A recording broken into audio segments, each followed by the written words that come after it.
Okay. I feel like when Alex vacated the belt, everyone assumed that maybe Yuri would be one half of this vacant fight, and the second half was kind of up in the air. So I guess, how far in advance did you know that you would probably be the one they'd call to either fight for the vacant belt or an interim belt or anything that was kind of on the line? I think just, I think when they had the fight announced between Yuri and Ankalaev, there was the possibility of me fighting the champion between the both of them, and I guess it really depended on who as well. I mean, obviously if Pereira getting that win and then him staying at light heavyweight, I think it definitely would have been me too. Ankalaev would have been 50-50 as well. And I remember when you did a guest fighter scrum after your win in Perth. You were backstage with us talking in Vegas, and you said, nothing's really guaranteed, but I'll fight anyone to prove that I can get this title shot, whether it's for the belt or not. So did they even offer a fight that wasn't a title fight, or was it just you were the next one up and they were like, title shot now? Nah, just straight title fight. I think that was it, yeah.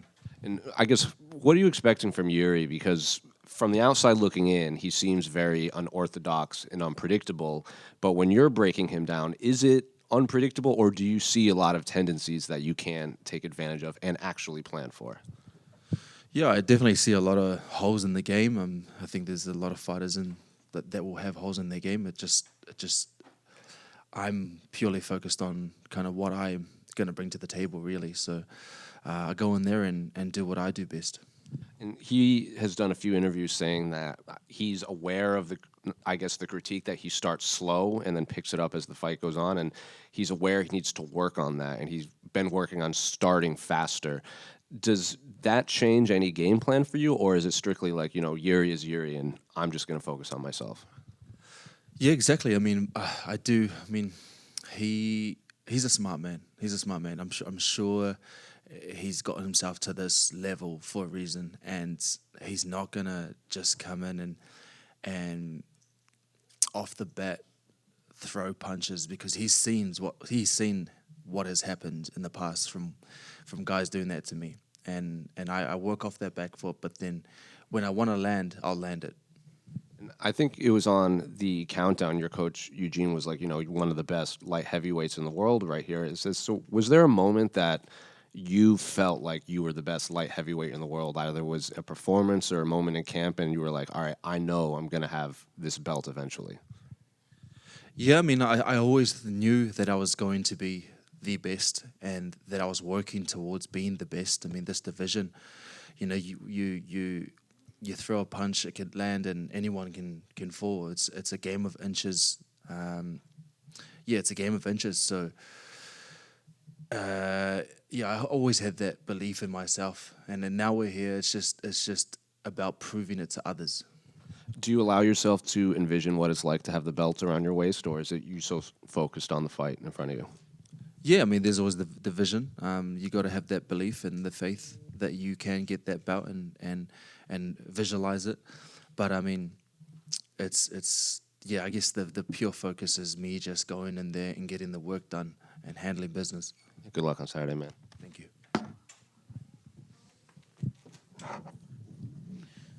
Carlos O'Hare. When the fight came up and it was for the vacant title, did it take anything away from it? The fact that you're not fighting the champion and taking the belt from the champion, or do you see it the same? Yeah, I would have loved to have fought the champion, definitely, because that would have etched me up to be the best. He is the man right now, and he's definitely the guy that I wanted to fight for the title. Do you feel like a win here could lure back Alex Pereira to the division?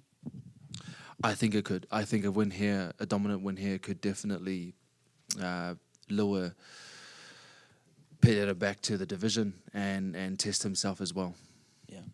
How important would it be for you to get that fight? And obviously not trying to get too ahead. You have a fight on Saturday, but he's obviously a big superstar and the biggest name right now, or one of the biggest names right now in the sport. Yeah, I mean, like I said, he's the man at the moment, and to be the man, you got to beat the man. You know, you got to be, if you want to be the best, you got to beat him. So he's definitely the guy that I've been keeping a close eye on and wanting that fight, because I know that'd be the fight to make happen. But again, and as you said, it is this pure focus. Has always been, and it's always been for me, is focusing on what's at hand and what's in front of me. And you mentioned how you see some holes in Jiri's game.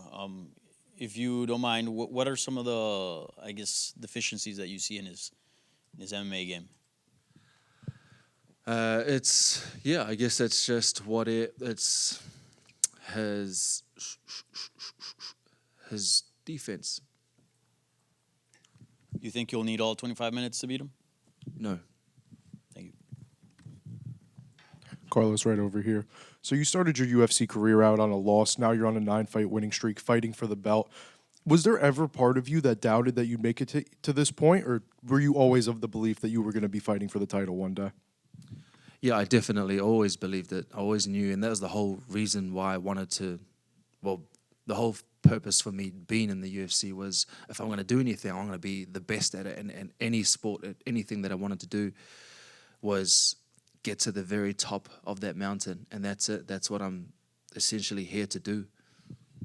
You had said in the past that your toughest training camp going into a fight was for the Jan Blachowicz fight. Has this title fight and fighting against Jiri now overtaken it as the toughest training camp you've had in your career?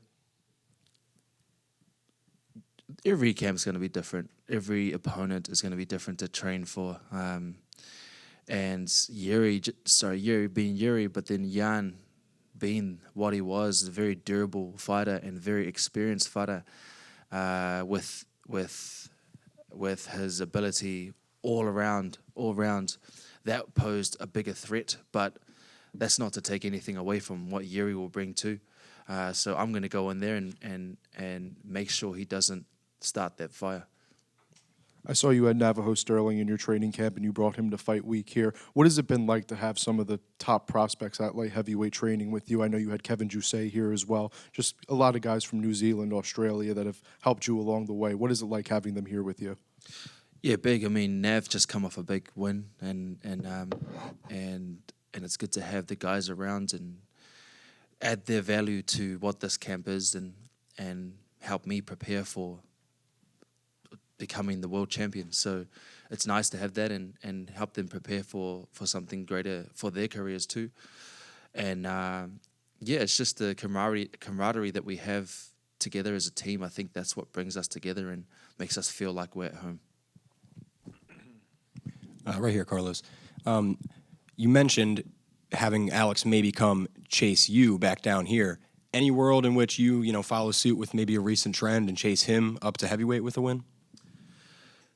Yeah, I mean, eventually, yeah, for sure. I mean, the main course is to get that title, hold it for as long as I can, and then when I've proved myself in the light heavyweight division, then I would chase that heavyweight belt. And they're not ranked, 2, 3, 1 or anything, but Paulo Costa, Azamat Murzakanov are on this card too. If one of them makes a huge statement win, is that a possible first defense for you? Yeah, for sure. I think I see Azamat as a very good contender. There's no hidden agenda about that. I think he's a good opponent to have and to fight for a possible title as well. And Jiri was in here, and we asked him about the first face-off you guys had, and he said, you guys have met before, but this time he senses a new energy, almost like an upgraded version of you. I'm wondering, what were your thoughts during this face-off? I don't take too much on those face-offs. It's when I'm, but I guess between the night before and then that night, because from now to or the week, but between then, there's so much that goes on throughout that day, and when I'm in the room, my hotel room for the last 2-3 days, and really just getting myself into that zone, that's when the monster comes out.